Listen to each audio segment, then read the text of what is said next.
Where do you think you might light here? Right about there? Yeah. Hello. I have a question about indifference. Indifference. Indifference. We don't care.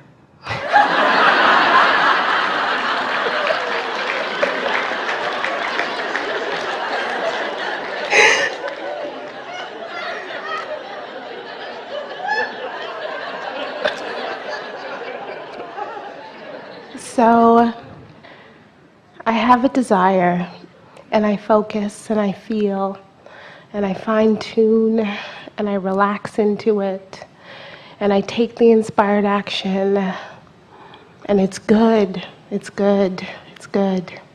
And then there's a lull. And I think that Well then, when you say you can take the inspired action, Yes. there will be no lull unless you introduce resistance into the equation and slow it down. Momentum will continue to be. There will be no lull unless you, somewhere along this path that you've just described, begin introducing more resistance. It's only your own resistance that will slow it down. Because once you get a desire moving, it's going to come to full fruition and it will continue to gain momentum. It's only your lack of attention from it or the resistance about it that you are introducing that would ever produce a lull. It's law. lull is resistance. Lull is the result of resistance. It's the result. Indifference to me seems to be access to relaxing into it again. We would describe that differently. This is the way we would describe this lull. Okay. I want it, but. Yeah. I want it, but. Yeah. I would like to have this, but these are the reasons that I don't. And so a desire like that never really gets any momentum going, that really is a good way to describe indifference. I want it, but. I want it, but. But if you want it, and the reason you want it is, and the feeling of that is, and you want it, and you talk about it, and you want it so that there's some momentum going, and then you say, but. Now there's not indifference. Now there's, I want it, but. Now there's anger. Now there's strong frustration. Now there's even rage or resentment. Because when you get some momentum going about something that you want, and you introduce some resistance to it, it doesn't feel like indifference. It feels like I'd like to punch somebody's lights out. It feels like somebody needs to call somebody and somebody needs to do something about this. When you've got a strong desire that you contradict with your own thought in the moment, that does not feel like indifference. So once momentum is really going, one of two things will happen. Either it will carry on to more and more and more and more and greater and greater and greater and greater satisfaction, really eternal kind of satisfaction, never-ending satisfaction, always yielding gifts kind of satisfaction, or it will peter out by your contradictory energy to it. But a strong desire never dies easily. You got to wrestle it to the ground and kill it, and it's painful for you to do that. And then you never really do. The desire keeps moving on and calling you, and you say, I left you behind, leave me alone. But it still continues to call. That's not indifference. That's not indifference. Not indifference. When the desire is saying, come here, and I'm saying,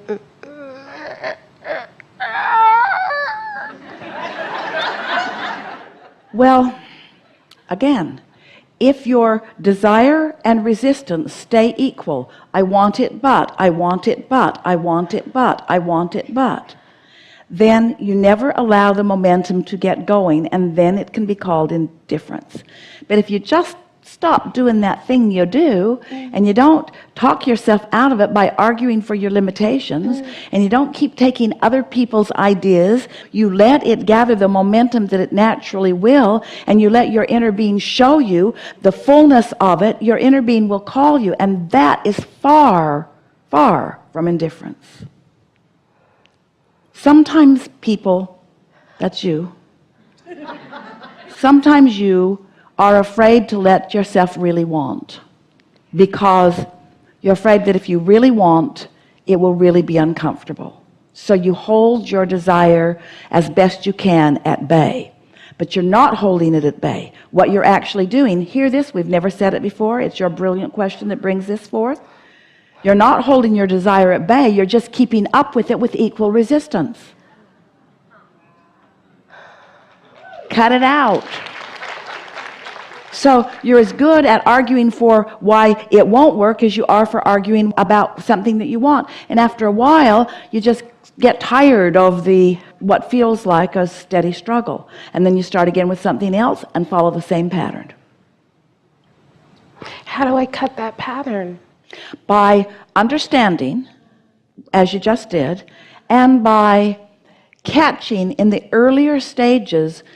In other words, let's call the feeling of indifference a negative emotion. Okay. Let's not call it contentment. It isn't, is it? Let's call it negative emotion. So then when you feel it, just say to yourself, wait a minute. No, wait a minute. This is something that I want, and these are the reasons that I want it. And begin noting the positive aspects of what you want. Begin scripting a little bit to hold yourself in steadier vibrational alignment with your own desire. By understanding. There are many people who, Esther met someone recently who felt, it surprised her too, because she thought he would have huge energy stream moving with him because of what she had thought she knew about him. But instead of a huge energy stream, what she found was indifference. And she thought, how can this be? How can this be? And then she thought about her own experience, that there are some things that she does that same thing about. Everybody does it. There are some things that the habit of thought is just so strong. The habit of thought, the cultural belief, familiar belief is just so strong. And so if the desire isn't really strong, it's sometimes just easier to give in to what everybody else thinks about it. It's just easier, so it seems, until you get the yucky taste of indifference in your mouth. And then you say, enough of that, you see. So start with easy things. Start with things that are easy. Start with things that you don't have strong opinions about. And let the universe show you how quickly things move for you on those thoughts that are absence of contradictory flow. And then after a while, you'll just say, well, if I can do it with that, I can do it with that. And if I can do it with that, I can do it with that. If I can do it with that, I can do it with that. And watch the magnificent manifestations of your life, because they are rich with evidence of your flow. And there is so much of that. Yeah. Yeah. Yeah. Yeah. Enough? Enough. Really good. Yeah.